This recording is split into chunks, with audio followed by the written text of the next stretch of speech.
Hello बच्चों, welcome back to the channel. आज जो हमारा टॉपिक है वो है प्रिपरेशन ऑफ बैलेंस शीट। एक बार याद करते हैं हम क्या कर रहे थे। हम लोगों ने preparation of financial statements chapter शुरू किया था और मैंने आपको बोला था कि जब भी फाइनेंशियल स्टेटमेंट्स हमको बनानी होती हैं तो हमारे को एक 3 फॉर्मेट्स बनाने पड़ते हैं ऑर्डर में। ट्रायल बैलेंस को यूज करके सबसे पहले हम जो बनाते हैं वो है ट्रेडिंग अकाउंट। ट्रेडिंग अकाउंट से हमारे पास जो आंसर आता है वो है ग्रॉस प्रॉफिट या ग्रॉस लॉस। उसके बाद हम बनाते हैं अपना एक profit and loss account. Profit and loss account बनाने का जो आंसर है, यानी कि उससे जो हमारे पास आंसर आने वाला है वो है नेट प्रॉफिट या नेट लॉस। अब इसके बाद प्रिपरेशन ऑफ फाइनेंशियल स्टेटमेंट्स के अंदर लास्ट स्टेज पर हम पहुंच जाएंगे which is called preparation of balance sheet. अब ये बैलेंस शीट होती क्या है, एक बार हम बैलेंस शीट का फॉर्मेट समझते हैं कि फॉर्मेट कैसा है। बैलेंस शीट के अंदर 2 साइड्स होती हैं, एक है एसेट साइड और एक है लायबिलिटी साइड। तो बैलेंस शीट की 2 साइड्स, एसेट साइड और लायबिलिटी साइड। एसेट साइड पर हम अपने ट्रायल बैलेंस में जितने भी एसेट अकाउंट्स होंगे, यानी कि पर्सनल अकाउंट्स या फिर रियल अकाउंट्स। सिर्फ बैलेंस शीट के अंदर 2 ही तरह के अकाउंट्स आते हैं, एक या तो पर्सनल और दूसरा रियल। नॉमिनल अकाउंट्स कभी भी बैलेंस शीट का पार्ट नहीं होते हैं। नॉमिनल अकाउंट्स को या तो हम ट्रेडिंग अकाउंट में डालकर बंद कर चुके हैं, क्लोज कर चुके हैं, या फिर नॉमिनल अकाउंट्स को हमने प्रॉफिट एंड लॉस अकाउंट में ट्रांसफर करके क्लोज कर दिया है। तो अब हमारे पास कोई नॉमिनल अकाउंट नहीं बचेगा। The only type of accounts which are left with us is either it is a personal account और it is a real account. तो यहां तक हम क्लियर। अब हमारी एसेट साइड पर हमारे पास 3 तरह के एसेट्स आएंगे। First category is called fixed assets. Fixed assets तो आपको पता ही है, बाय डिफॉल्ट फिक्स्ड एसेट्स क्या होते हैं, ऐसे एसेट्स जो हमारे पास लॉन्ग टर्म, लंबी अवधि के लिए हमारे पास पड़े होते हैं। नॉर्मली हम बोलते हैं कि any asset which is with the business for a period of more than 1 years. 12 महीनों से ज़्यादा अगर कोई एसेट हम यूज़ करें तो हम उसको फिक्स्ड एसेट की कैटेगरी में डाल देते हैं। अब फिक्स्ड एसेट में कुछ हमारे पास टेंजिबल होंगे और कुछ हमारे पास इनटेंजिबल होंगे। For example goodwill, patent, trademark, copyright, licence, है ना, ये सारे क्या हैं, इनटेंजिबल फिक्स्ड एसेट्स। और इसके अलावा plant and machinery, land and building, furniture, fixture, है ना, ये सारे क्या हो गए हमारे पास, टेंजिबल फिक्स्ड एसेट्स। अब इसके बाद हमारे पास आते हैं इन्वेस्टमेंट्स। इन्वेस्टमेंट्स क्या होती हैं, इन्वेस्टमेंट्स वो होती हैं जो हमारे को किसी ना किसी तरह की रिटर्न जनरेट करके दे, यानी कि हमने कुछ पैसा अपने बिजनेस में से निकाल के इन्वेस्ट कर दिया होगा। जैसे कि हमने किसी रियल एस्टेट में इन्वेस्ट कर दिया, गोल्ड में इन्वेस्ट कर दिया, फिक्स डिपॉजिट में इन्वेस्ट कर दिया, किसी और कंपनी के स्टॉक्स, बॉन्ड्स, शेयर्स में इन्वेस्ट कर दिया। तो ये हमारी इन्वेस्टमेंट्स होती हैं। Again these are assets. Last category जो हमारी एसेट साइड पर आएगी वो है current asset. Unlike fixed asset, current assets वो हैं जो हमारे बिजनेस में शॉर्ट ड्यूरेशन के लिए रहते हैं, यानी कि नॉर्मली इनकी अवधि लेस देन 12 महीने, लेस देन 1 ईयर होती है। इसमें कैश, बैंक का balance, debtors, bill receivable, prepaid expenses, है ना, और भी आ सकते हैं यहाँ पर, जैसे कि यहाँ पर इन्वेंट्री नहीं लिखा हुआ है ना, स्टॉक, ये सारी चीजें। ये एक एग्जांपल ऑफ बैलेंस शीट है, ये प्रॉपर बैलेंस शीट सारे पॉइंट्स को जोड़कर नहीं है, just to give an idea है, ठीक है। तो current assets, cash, bank, debtor, stock, bill receivable, prepaid expenses, ये सारे हमारे करंट एसेट्स हैं। तो एसेट साइड पर हमारे को मोटे तौर पर 3 चीजों को डालना है, एक फिक्स्ड एसेट्स, दूसरा इन्वेस्टमेंट और तीसरा करंट एसेट। अगर हम इनके ऑपोजिट चले बैलेंस शीट के अंदर ही, तो हमारे पास सबसे पहले आता है कैपिटल अकाउंट। जो हमारा बिजनेसमैन है उसका जो कैपिटल अकाउंट है उसको हम यहाँ पर डालेंगे, ठीक है। याद रखेंगे कैपिटल अकाउंट में 3 तरह की एडजस्टमेंट्स आपको करनी है। एक, कैपिटल अकाउंट में ऐड करना है जो हमारे नेट प्रॉफिट है, और माइनस करना है अगर हमारा प्रॉफिट एंड लॉस अकाउंट में नेट लॉस है। तो पहली एडजस्टमेंट जो कैपिटल बैलेंस है उसमें ऐड करना है नेट प्रॉफिट, और अगर नेट प्रॉफिट नहीं है, नेट लॉस है, तो उसको माइनस कर देना। फिर अगर हम IOC दे रहे हैं, इंटरेस्ट ऑन कैपिटल, तो उसको ऐड करना, और अगर हम इंटरेस्ट ऑन ड्राइंग्स चार्ज कर रहे हैं, ले रहे हैं, तो उसको माइनस कर देना। ब्रैकेट में लिखा है माइनस का। और फिर लास्ट में इसी में से ड्राइंग्स की फिगर को माइनस कर देना। तो सबसे बड़ा जो आपको पॉइंट याद रखना है बैलेंस शीट के अंदर, बैलेंस शीट बनानी आप समझ जाओगे इजीली। सिर्फ एक चीज़ आपको याद रखनी है कि जो कैपिटल अकाउंट है उसकी प्रेजेंटेशन इस तरह से दी जाती है। तो कैपिटल अकाउंट में capital balance plus net profit, और अगर लॉस है तो minus net loss, plus interest on capital, और अगर आईओडी है तो माइनस आईओडी, और फिर माइनस ड्राइंग्स। ठीक है, ऐसा करोगे तो आपके पास कैपिटल का नेट बैलेंस आ जाएगा जो आप यहां पर लिखोगे बाहर वाले कॉलम में। इसके बाद रिजर्व्स एंड सरप्लस, वही रिजर्व्स एंड सरप्लस हमारा नेट प्रॉफिट ही होता है, तो हमने इसको अलग से दिखाने की जरूरत नहीं है। उसके बाद long term liabilities, long term liabilities यानी कि non current liabilities. Non current liabilities मतलब ऐसी लाइबिलिटी जो हमारे को चुकानी पड़े after a period of 12 months, एक साल की अवधि के बाद जो पैसा हमें चुकाना पड़ेगा वो है लॉन्ग टर्म लाइबिलिटी। जैसे कि हमने बैंक से लोन ले रखा है, 2-3 साल का लोन है। मॉर्टगेज लोन यानी कि हमने कुछ गिरवी रखा हुआ है लोन लेने के लिए, तो again that is also loan. फिर करंट लाइबिलिटी, करंट लाइबिलिटी क्या है? ऐसी लाइबिलिटी जिसको चुकाना पड़े with in a period of 12 months, 12 महीनों के अंदर जो पैसे हमें चुकाने पड़ेंगे उसको बोलते हैं करंट लाइबिलिटी। जैसे कि हमें अपने क्रेडिटर्स को पैसे देने पड़ेंगे, बिल पेबल को सेटल करना पड़ेगा, आउटस्टैंडिंग एक्सपेंसेस को पे करना पड़ेगा, तो ये है हमारी करंट लाइबिलिटी। तो इस तरह से आप देखो कि ये जो बैलेंस शीट होती है ये एक तरह से 6 पॉइंट बैलेंस शीट होती है। 6 पॉइंट बैलेंस शीट का मतलब क्या हुआ? 3 एसेट्स की साइड पे चीजें आपको याद रखनी है और 3 लाइबिलिटी की साइड पे आपको चीजें याद रखनी है। Fixed assets, investment, current asset, ये तो एसेट साइड हो गई। फिर कैपिटल, लॉन्ग टर्म लाइबिलिटी यानी कि नॉन करंट लाइबिलिटी और करंट लाइबिलिटी। तो 6 पॉइंट्स, 3 एसेट साइड के और 3 लाइबिलिटी साइड के। इस तरह से हम अपनी बैलेंस शीट बनाएंगे। एक बात बड़े ध्यान से, कैपिटल अकाउंट को बनाना आपको इसी तरह से है। 4 पॉइंट लिखने कैपिटल के अंदर, कैपिटल का balance plus net profit minus net loss plus IOC minus IOD and minus drawings. ठीक है, तो इस तरह से आप अपनी बैलेंस शीट को बनाओगे। अब कुछ क्वेश्चंस करेंगे तो बैलेंस शीट आपको और क्लियर हो जाएगी। एक बात यहां पर और सीखो कि बैलेंस शीट का कॉन्सेप्ट आप लोगों ने एक और तरह से सीखा था, जो मैं बताता हूं, जो था अकाउंटिंग इक्वेशन में। याद करो अकाउंटिंग इक्वेशन क्या थी। हमने बोला था कि अकाउंटिंग इक्वेशन में कि assets is equal to liabilities plus capital, ऐसे ही बोला था ना। और अब देखो बैलेंस शीट को, जब हम बैलेंस शीट बना रहे हैं तो एक तरफ हम लिख रहे हैं एसेट्स और दूसरी तरफ लिख रहे हैं हम लायबिलिटीज। एसेट साइड पे जितने भी एसेट्स हैं उसका टोटल, और लायबिलिटी साइड पे हमने 2 चीजों को डाला है। एक हमने डाला है कैपिटल को और एक हमने डाला है अदर आउटसाइड लायबिलिटीज को। इसका मतलब ये है capital plus liability is equal to assets. आ गई ना अकाउंटिंग इक्वेशन। तो अकाउंटिंग इक्वेशन इसी बैलेंस शीट के कॉन्सेप्ट पे बेस्ड है कि all the assets are equal to the sum of liabilities and capital. तो अगर आपको क्वेश्चन में कभी अकाउंटिंग इक्वेशन पूछता है तब भी आपको बैलेंस शीट का फॉर्मेट ही यूज करने को बोलता है, और अगर आपको इधर फाइनेंशियल स्टेटमेंट्स बनाने में बैलेंस शीट को बोले तब भी वो कॉन्सेप्ट एक तरह से अकाउंटिंग इक्वेशन का ही कॉन्सेप्ट है। एक तरफ एसेट्स, दूसरी तरफ लायबिलिटीज प्लस कैपिटल। ठीक है, तो अब हम अगर कुछ क्वेश्चंस करें तो हमारे को बैलेंस शीट का फॉर्मेट और क्लियर हो जाएगा। तो चलते हैं क्वेश्चन पे। तो बच्चों हमारे पास क्वेश्चन है बैलेंस शीट से रिलेटेड।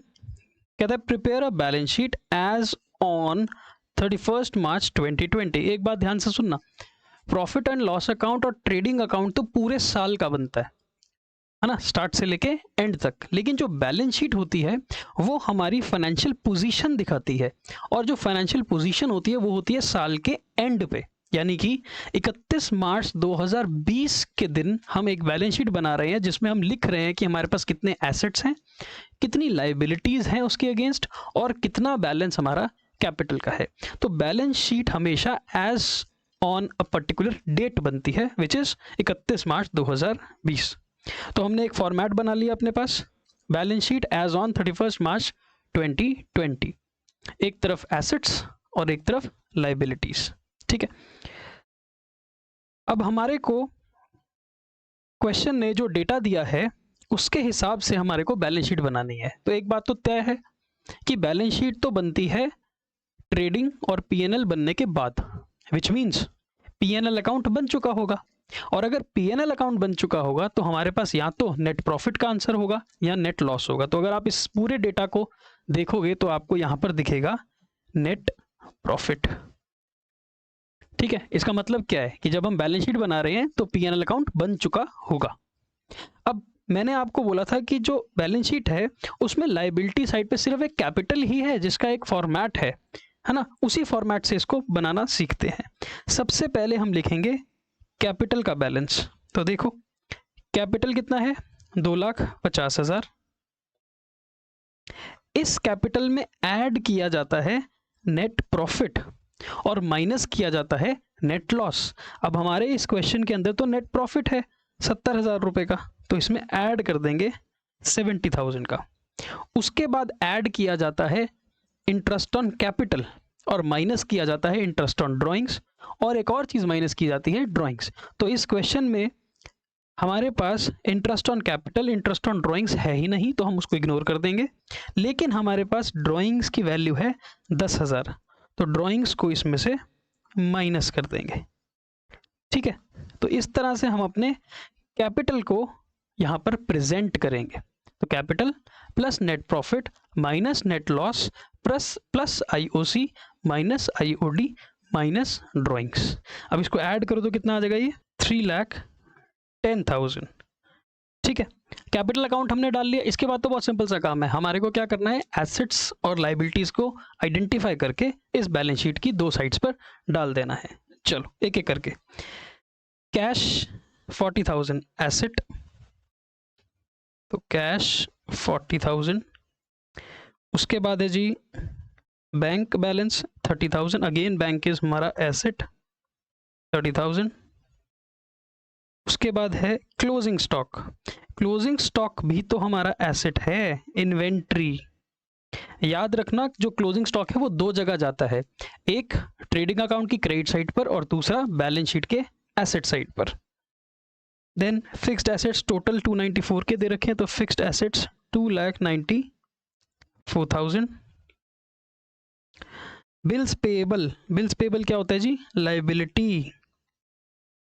बिल पेएबल का मतलब हमने पैसे चुकाने हैं, फ्यूचर में देने पड़ेंगे पैसे, तो लायबिलिटी। डेटर उल्टा, हमें पैसे मिलने हैं फ्यूचर में, हमारा एसेट्स। उसके बाद क्रेडिटर्स, चुकाने हैं पैसे फ्यूचर में, तो हमारी लायबिलिटी। देन आउटस्टैंडिंग एक्सपेंस भी हमने फ्यूचर में पे करने हैं, तो हमारी लायबिलिटी। ड्राइंग्स हम डाल चुके हैं। इन्वेस्टमेंट हमारा एसेट 15,000, और लास्ट में बोलता है नेट प्रॉफिट हम डाल चुके हैं। बैंक ओवरड्राफ्ट, बैंक ओवरड्राफ्ट क्या होता है, बैंक से जो हमने पैसे उधार लिए हैं, तो बैंक ओवरड्राफ्ट हमारी लायबिलिटी। कितना है, 13,000। ठीक है, सारे एसेट सारी लायबिलिटीज हमने डाल दी। तो अब हमारे को अपनी बैलेंस शीट का टोटल करना है। बैलेंस शीट का जब आप टोटल करोगे तो आप एसेट साइड और लायबिलिटी साइड का टोटल करके चेक करोगे कि आपकी दोनों साइड ऑटोमेटिकली मैच कर जाएंगी। तो एसेट साइड का टोटल आता है 4,21,000, लायबिलिटी का भी सेम आना चाहिए, 310 प्लस 21,000 52,000 25,000 एंड 13,000। यस, 4,21,000, उसके नीचे डबल लाइन। तो इस तरह से हमारी बैलेंस शीट कंप्लीट होती है। एसेट्स और लायबिलिटीज का टोटल हमेशा मैच करता है, क्योंकि हमने अकाउंटिंग की क्वेश्चन पढ़ी है, assets must be equal to liabilities plus capital. तो हमारा एसेट्स भी आ रहे हैं 4,21,000 के। हमारी लायबिलिटीज कौन सी हैं, आउटसाइड लायबिलिटीज हैं ये सारी। ठीक है, तो आउटसाइड लायबिलिटीज हमारी कितनी है, 1,11,000 प्लस कैपिटल कितना है, 3,10,000। 10,000। तो अकाउंटिंग इक्वेशन के कॉन्सेप्ट से भी आप अपनी बैलेंस शीट को समझ सकते हो, राइट। चलो जी, एक क्वेश्चन और है हमारे पास बैलेंस शीट से रिलेटेड आज के लिए, वो है क्वेश्चन नंबर 11। कहता है from the following balance sheet of Shakti traders prepare a balance sheet on 31 March 2020 by arranging the assets in order of, ये ऑर्डर ऑफ परमानेंस और ऑर्डर ऑफ लिक्विडिटी को फिलहाल हम स्किप कर देंगे, ठीक है। हमें नॉर्मल काम करना है, बैलेंस शीट बनानी है, लायबिलिटीज, कैपिटल और एसेट। तो फटाफट से फॉर्मेट, तो हमारे पास है एक format, balance sheet as on 31 March 2020, ठीक है।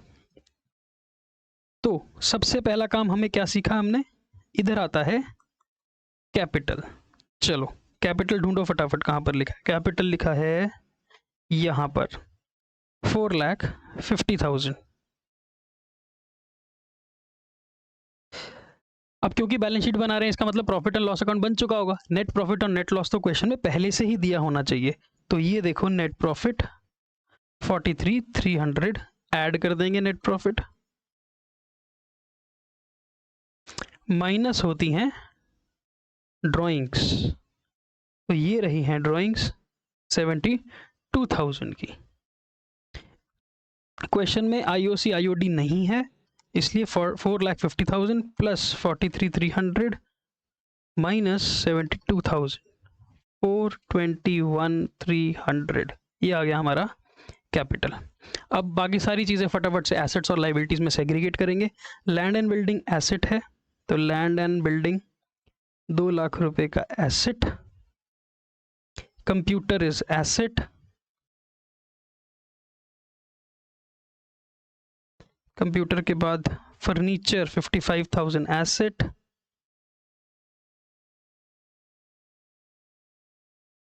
Creditors liability,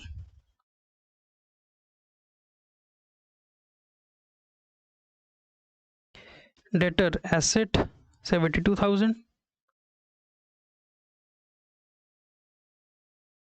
closing stock asset 1,25,000,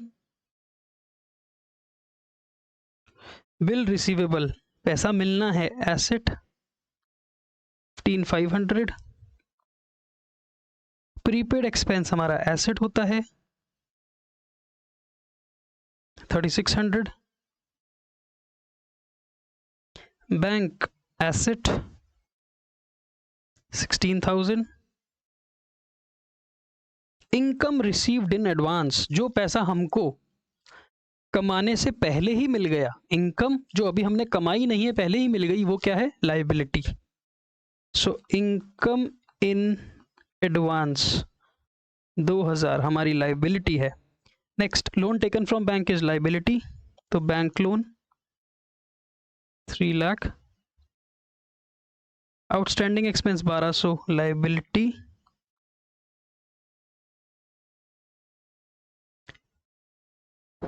उसके बाद investment asset 1,50,000, bills payable 25,300 liability,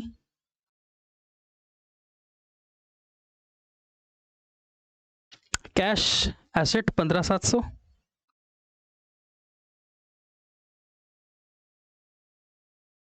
machinery asset 85,000,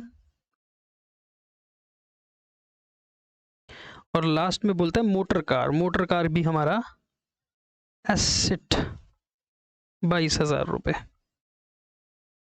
ठीक है। और कुछ है नहीं।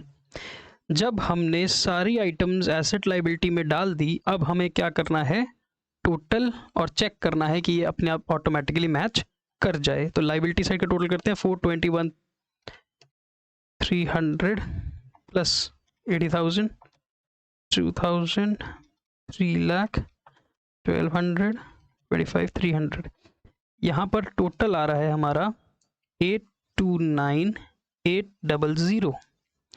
एसेट साइड पे भी इतना ही आना चाहिए, 2,70,000 55,000 72,125 15,500 3600 16,000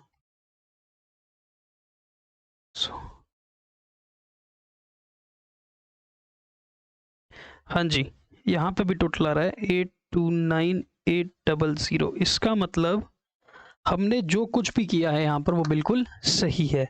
assets must be equal to liabilities plus capital. तो यही चीज़ हमने अकाउंटिंग इक्वेशन में भी सीखी थी और यही चीज़ हमने बैलेंस शीट में भी सीखी है। तो यहाँ पर जाकर अब हमारा फाइनेंशियल स्टेटमेंट्स का जो काम है वो कंप्लीट हो गया। तो देखो अब पूरा प्रोसेस अकाउंटिंग का, जर्नल से हम गए थे लेजर में, लेजर्स किस कर रहे थे बैलेंस, फिर आए हम ट्रायल बैलेंस पर, ट्रायल बैलेंस मैच मिला है ना, डेबिट और क्रेडिट साइड। इस ट्रायल बैलेंस का इस्तेमाल करके हमने अपनी फाइनेंशियल स्टेटमेंट्स बनाई।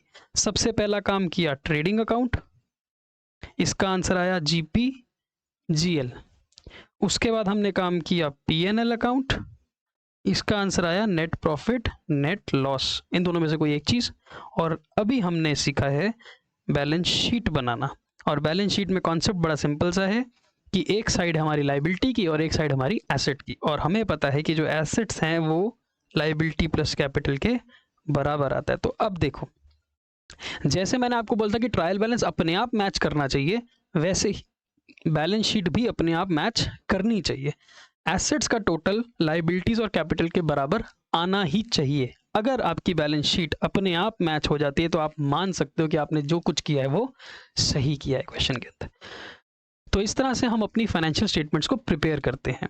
आने वाले क्लासेस के अंदर, आने वाले लेक्चर्स के अंदर मैं आपके साथ और भी बहुत सारे क्वेश्चंस हैं जो हमारे पास ट्रेडिंग पीएनएल बैलेंस शीट के, अब कुछ कंबाइंड क्वेश्चंस होंगे, वो भी ट्राई करेंगे। तो फॉर द टाइम बीइंग आपको क्या करना है, आपको पिछली सभी वीडियोस को देख के ट्रेडिंग अकाउंट, पीएनएल अकाउंट और बैलेंस शीट कैसे बनाई जाती है उनको एक बार रिवाइज करना है, सो दैट नेक्स्ट क्लास में जब हम मिले तो हम अपने कुछ क्वेश्चंस को ट्राई कर सकें। ठीक है।